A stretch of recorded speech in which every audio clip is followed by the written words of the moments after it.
Hi there everybody, this is David and welcome to New RPG News. We have a bunch of stuff to talk about today, from some NES America news, lots of cool stuff there going on, especially with the Ys series. We have some more updates on Final Fantasy Tactics. We have an SNES game that was never released here in America, now coming to light, coming in English, coming to the West. How cool is that? Among a whole bunch of other stories that I do want to talk about. But first, I want to talk about a free giveaway. How cool is that? This is from Dragonwell Books. They emailed me the other day. They were like, hey, David, do you want to do a giveaway for your audience? And I'm like, yeah, duh, of course I want to give stuff away. So yeah, want to spread the wealth, share it around. So this is for a Ys 8 novel called Castaway Tales, signed by the author and personalized by the author as well. You can request whatever personalization you would like, and that's really freaking cool, I've gotta say. I have the information for the contest over here on the Twitter. If you don't follow me on the Twitter, there is a link to it below, so make sure that you do that so that you can enter the giveaway. This is the same people who did this novel right here, the novelization of Ys 8. They have a whole bunch of stuff over on their website, which I will link below as well. In addition to that, they've been contacting the various voice actors who voice the various characters to have them do audio clips and stuff of the recipes, and they got a new one by Sean Chiplock, who voiced Hummel, and he is doing this little audio clip for the grilled poultry, and that's in the Castaway Cookbook. So they do have some really cool stuff here. So yeah, if you want to check all that stuff out, please be sure to check out the links below and be sure to enter the contest too, because you got nothing to lose, you only have stuff to win, so you might as well. Also, in more Ys news right here, this is the website. Yeah, you can see the Castaway Tales right there. If you don't win, it's $30. There's a Lacrimosa of Donna collector set. This thing is amazing. Let's see what you got going on right here. You got this treasure chest, Seal of the Warden pair of temporary tattoos, double-sided bookmarks. You can get the Castaway Cookbook, the Castaway Tales, the physical MP3 CD audiobook, a frameable canvas print, a Castaway checklist card, and a message in a bottle. This is the massive, massive collector set. So if you like it all and you want it all, it is right here. Again, I will include links below for all of this stuff. In addition, NES is celebrating the 38th anniversary, 38th, I said, not 30th, 38th anniversary of Ys with a sale. It looks like you get up to 50% off Ys titles and their DLC, including Ys 8, Ys 9, and Ys 10 at a 20% discount. Not only that, but the Ys 10 Nordics Legendary Claria Armor and Raven Avatar have returned as free DLC for all users. That is really freaking cool. Then, in addition to that, there is a 20% off sale going on the Nintendo eShop right here. So you'll definitely want to, if you don't want it, that way on the PC, you can grab it this way on the eShop as well. There's also a sale right here on the Ys 10 Nordics limited edition. This one's also 20% off. I believe it's like $84, something like, yeah, $84 right there, so $83.99. So it's 20% off right there, and it's really freaking sweet. You get the box, you get the game, you get this little metal pin, you get postcards, you get an art book, you get a soundtrack, and you get this badass backpack too. So yeah, can't really go wrong there. If you just want the game though, and you just want it physically, it is also available right here over on Amazon. It is 6% off for the Nintendo Switch. It is regular price for the PS5, unfortunately, and I don't believe that it is available for the PS4 any longer. It looks like it is sold out, but I will again include links to all of this stuff below. In more NISA news, The Legend of Heroes Trails Beyond the Horizon has added a Switch 2 version. However, it has delayed the game to January 2026. In the West, it is no longer due out this fall. This was going to be a simultaneous worldwide release. They said it was going to be the first time ever doing that. I don't know if the Japanese version has been delayed to January as well. It just says in the West, so I'm not entirely sure about that, but honestly, it's neither here nor there. I'd never buy the Japanese one anyway, so it really doesn't matter to me. So yeah, but it's been delayed, and I think that the reason for this isn't just to like align them all with the Switch 2 release.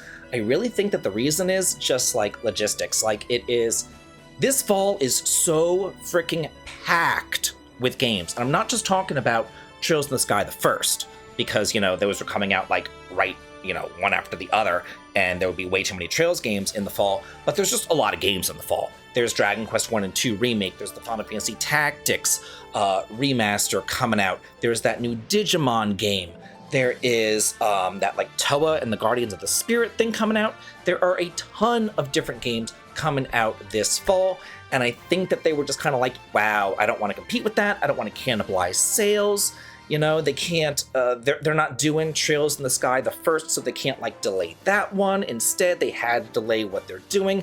It's not like they can call up Gung Ho and be like, hey, could you guys like push yours away, So yeah, they had to go ahead and delay theirs. It says right here, Kondo said in a press release, with the power of the Switch 2, we expect players to have an even more enjoyable experience. In fact, this will mark the debut of the Trail series on the Nintendo Switch 2, and I personally have some high expectations for it. Please continue to look forward to its release. This is something to note, though. The pre-orders for the Switch 2 versions are all available, and again, I will include links below for this, but it's going to be $110 for the Switch 2 version. PS4, PS5, Switch, $100. Switch 2, keycard. PS4, PS5, Switch, games. Speaking of some jam-packed weeks, this week we had a pretty big release. Raider Remastered: The Mystery of the Soulless Army came out on June the 19th. Really good game. Originally released for the PS2. This is a demon summoning game where you go and you capture the demons just like you would in any sort of SMT game, but it's action-based combat. It's not turn-based combat, so it's completely different than what you may have seen. It's also like a detective thing, kind of like a theater noir sort of thing, a really dark 1920s atmosphere, mysterious happenings are going on. People are turning into demons. There's ninjas running around and stuff. It's pretty freaking cool. And to call this just a remaster is kind of doing it a disservice because it really is a remake. There's so much added to it. The battle system has been completely overhauled. You have 2 demons instead of 1 demon. The bullets are actually work. You can jump. There's things that have just been rebalanced and everything, playing the PS2 version, which I did back in the day, and playing this night and freaking day. It is really, really, really good, and I really do highly recommend this. I put out a review of this a couple of weeks ago, whatever. I got an early access copy, and then more recently I put out a beginner's guide or top 10 hints and tips sort of thing, going over, some good things to know about the game. It's out for the PS4, PS5, Switch, Switch 2, Xbox, and PC, and I will include links for purchase. It is $50, so I will include links below for all that. Hopping on back over to the Twitter, I am on Genki's page, and the director, Yasumi Matsuno, clarified which scripts are being used for the classic and enhanced versions of the Final Fantasy Tactics remaster. So over in Japan, this shit pisses me off. Over in Japan, the original release script will be available in the classic mode. In English, it's going to be the War of the Lion script, which is the PSP version. In the enhanced version, in Japan, you get a new version modified for remastering. And in English, you get a new version translated from the above Japanese version. So in the classic mode, the Japanese players get the classic script. In the classic mode, the English players don't get the classic script. In the enhanced version, we still get the War of the Lion script. No matter which one you play, you still get the War of the Lion script. At least, give us the option. You know what I'm saying? Whenever you start up a game and it says, hey, do you want to customize your controller? Do you want to choose your difficulty mode? All those little options. One little option that they could do, what kind of script do you want? Do you want the classic PS1 script? Do you want the War of the Lion script? Give us the option. That's all I'm saying. My gosh. Then and I made a whole video about this, going deep diving into this. This is from a Famitsu interview. There was also a blog entry on the Square Enix website, and he boiled this down into some bullet points of what actually is being changed. He says, There's an enhanced version for modern platforms. It's based on the original Final Fantasy Tactics game. It is not based on the War of the Lions version of the game. There's brand new UI, no War of the Lions game content. That means no new characters, no new job classes, no Undead Knight, no Dark Knight, no Balthier. The leading man has been cut. Cut the leading man. No, he's no longer here. No new submissions or new characters. However, it uses the original's music. It's like, I want this, but I don't want this, and I want this, and I don't want this. It's very pick and choosy. So it says there is new added conversations though, and the script has been edited and rewritten for the voiceovers, just because, you know, some things sound one way whenever you're like reading it, but then whenever you're like voicing it out and you're talking, it just sounds weird to like talk the way that you would read something. So they just put some little minor edits and stuff like that just to make it sound more natural and flowy for the voice actors. It is fully voiced in both English and Japanese, the classic OG version also included. This is interesting. The project started after a Final Fantasy XIV collaboration in 2018, okay? So 2018.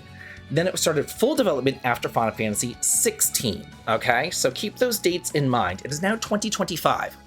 The original Final Fantasy Tactics in 1997, with 1997 technology, took 13 months to make.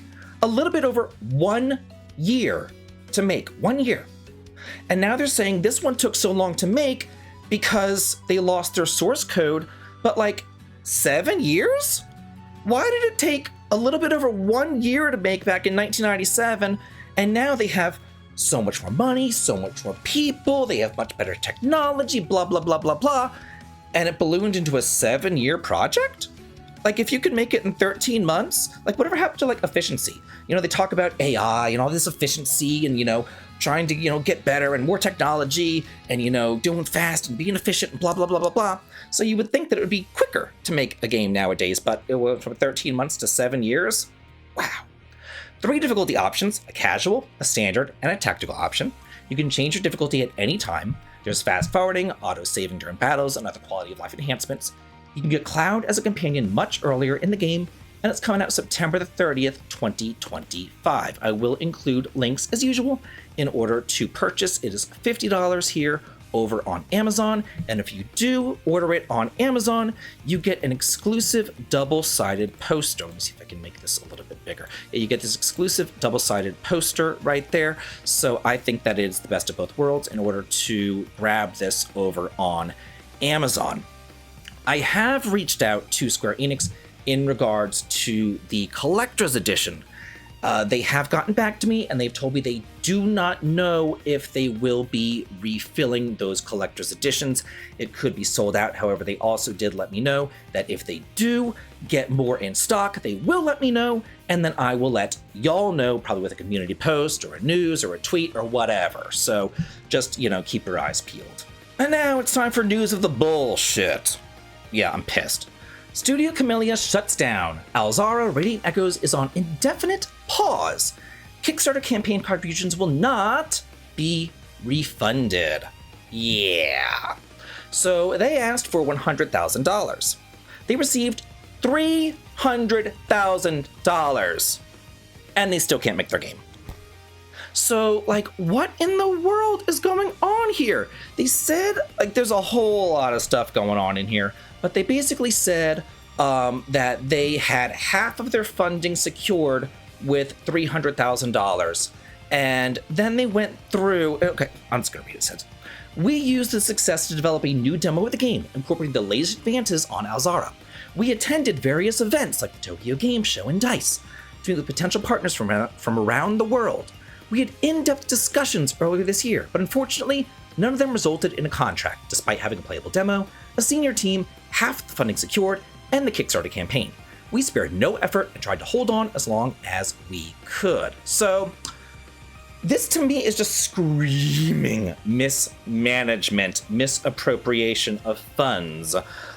Because, like, rather than focusing on the game, well, why don't we just fly off to Tokyo? Why don't we fly off here, fly off there, fly over here, and like meet up with these people? We have $300,000, so it's just boop, boop, boop, boop, boop, boop, boop. And it's just like, what? So they had half the funding for their game, and then they couldn't get a publisher, so why didn't they say, okay, well, why don't we scale down our game? Rather than making it a 60-hour game, we'll make it a 30-hour game. You know, put something out. You know, nowadays, these indie RPGs, they come out, they're maybe 10 hours long. You know what I mean? You don't have to create some 80-hour world-spanning epic on your very, very, very first game. You kind of want to start off small. And if you couldn't get a funding and you couldn't get a publisher, then start off small. You don't need some AAA bloated budget thing like this. To me, it pisses me off. So it's like, I know that basically this paragraph after paragraph after paragraph of excuses is basically what I'm seeing. I see excuses. I see passing the blame. You know, but as far as I'm concerned, the buck stops here. You know, you got the money, you made a promise, and now you're reneging on your promise, and we got nothing to show for it, and no one's getting a freaking red cent out of it. Where's the demo? At least release the freaking demo. If you made a demo, put it up on Steam. Do something. Why don't you make some funding there? Say, oh, hey, we made a demo. We're gonna put it up for $5, you know? And then, you know, if enough people want to download that demo, you know, $5, you know, keeps on coming in or whatever, and then they can make something out of that. But like, just to be like, well, we flew all over the world. We had a grand old time, you know, exploring the world on your dime. But, you know, now we're done. Like, it's like a big fuck you to gamers, and I'm just pissed. Fantasy Life I, The Girl Who Steals Time, free DLC update. Update the world to add new mode roguelike open world. Plus a brand new character pivotal to the story has emerged. So this game has sold like over 1 million freaking copies for Level 5. Level 5 is so back. But the only update that I really want to see them do is, hey, guess what? This is our new update. We're going to sell it physically. Just saying. This update will feature an involved version of Ginormousa, including a system blending roguelike and open world elements that offer engaging context for both experienced players and newcomers alike. As part of the free downloadable content, Update the World, a roguelike open world will be added as a new mode to Ginormousa. In addition to powerful new gear, the downloadable content will also introduce new stylish equipment, mounts, and a variety of unusual items. New hairstyles and new emotes are also planned to make it even more enjoyable for players to express themselves in-game. And then this weirdo guy is the new character right here. It says, a brand new character will debut along with the new content, one who plays a pivotal role in the story and is set to leave a significant mark on the world. Details about this character and the role in the story will be shared in future updates, so stay tuned. Then there's also a special gift code that has been released to celebrate the 1 million milestone. Redeeming the code will reward players with an exclusive piece of equipment. What item will it be? Be sure to find out in-game. So I guess that this is the gift code right there, so be sure to enter that in if you're playing. This game is out for the PS5, PS4, Switch, Switch 2, PC, and Xbox. Palworld Tides of Terraria update launches on June the 25th with an animated trailer released. It says, in the collaboration animated trailer, Palworld characters explore a dungeon and obtain the Terraria weapon, the Terra Blade. Also appearing are the Eye of Cthulhu and a silhouette that appears to be the final boss, the Moon Lord. The footage suggests that deadly enemies await at the end of this exciting adventure in the world of Terraria. I always see this word, and I never know what it means or where it's from or anything. And just like, I don't know what it is. It must be like some Nordic god or something. I have no idea what it is. But anyway, I always see it. I can never pronounce it. Anyway. Tides of Terraria is a major update that introduces a collaboration with the adventure game Terraria, which has sold over 60 million copies worldwide. Capture, fight, train, and work monsters from Terraria just like the pals. So this is really cool. It says, in addition to the collaboration effort, further new content will be added, including new pals and new islands. In addition, Palworld is currently on sale at 25% off on the Steam and PlayStation Store. Harvest Moon Home Sweet Home Special Edition announced for the PS5, Xbox, Switch, and PC due out this year. So this was a mobile game originally that came out last year, but the console and PC versions will include new features like the Hoverbike 5000 vehicle, 2 new marriage candidates, new cutscenes, and more. Players have been eager for Harvest Moon Home Sweet Home to come to consoles and PC, so we're happy to announce this special edition. This edition features more inventions from the lovable and zany inventor Doc Jr., who is now a permanent resident of Alba Village, and some familiar characters that players met in Harvest Moon: The Winds of Anthos.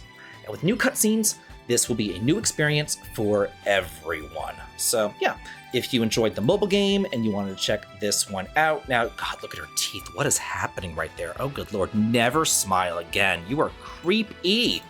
Ooh, gosh. I've talked about this before. This is the Hyperdimension Neptunia Rebirth Trilogy for the PS4, launching this fall in the West. We now have a much narrower release window. I can't talk today. So it says right here that these are kind of ports of a Vita version. The first one was never released in the West, but there was a PS5 title called Neptunia Reverse, which further enhanced that version, which was released in the West. And then the PS4 versions of 2 and 3 were released in Japan.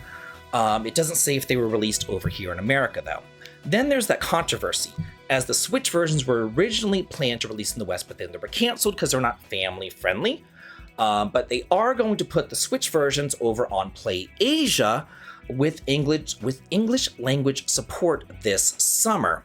So as I was looking, because it said that they were available for pre-order. Yeah, we'll launch both physically and digitally in North America and Europe this fall. So I'm looking for it over on Amazon to show y'all and put the link down there. And I didn't see it for the PS4, but I did see this, which I thought was actually kind of cool. This is that same trilogy, the Hyperdimension Neptunia Birth Limited Edition Trilogy Pack. It's on sale for $35. It's not for the PS4, it's for the PC. Yeah, it's like a physical PC version. I had no idea. It's a limited edition physical PC version. I didn't know that they made PC games still. So yeah, it has a limited edition art book in there, a key card with digital keys and stuff. So yeah, it says plus 15 downloadable contents and all that. So if you're like a Neptunia collector or something and you got to get something kind of unique right here, hey, you can get it on PC, and I will let you know whenever it is available on PS4 as well. Towa and the Guardians of the Sacred Tree has a new opening movie. The journey begins and the world will remember. This is a roguelike action game from Bandai Namco, and it says, where bonds, blades, and bravery decide the fate of all. As Towa lead the Guardians of the Sacred Tree in forging strong relationships and powerful swords to fight Magatsu's forces and determine the future of Shinju Village. Towa, the priestess of Shinju, stands united with 8 trustworthy companions to defeat Magatsu. Fight alongside the fellow Guardian and wield the power of the sacred sword and staff. Each Guardian has its own abilities and set of swords, making each combat style and Guardian pair unique. Together, pave your way through colorful lands, conquer dungeons, and defeat Magatsu's minions. As the Guardians pursue their quests across different timelines, the village evolves over the years. Develop unique bonds with its residents and learn more about the customs and stories that are woven into the inner workings of the village. Each visit is a chance to train at the dojo, summon powerful graces, and craft new swords at the smithing shop. I know a lot of people are looking forward to this game, and it's actually on the cheaper side. You can buy it brand new for $30 right there. So that's pretty cool. It's coming out on September the 19th. So yeah, if you want to pick it up, links below. Bear with me, because I got a doozy. Tenshi no Uta Shiroki Tsubasa no Inori for the Switch launches September 18th in Japan. But the reason why I'm talking about this is because the English release is also planned.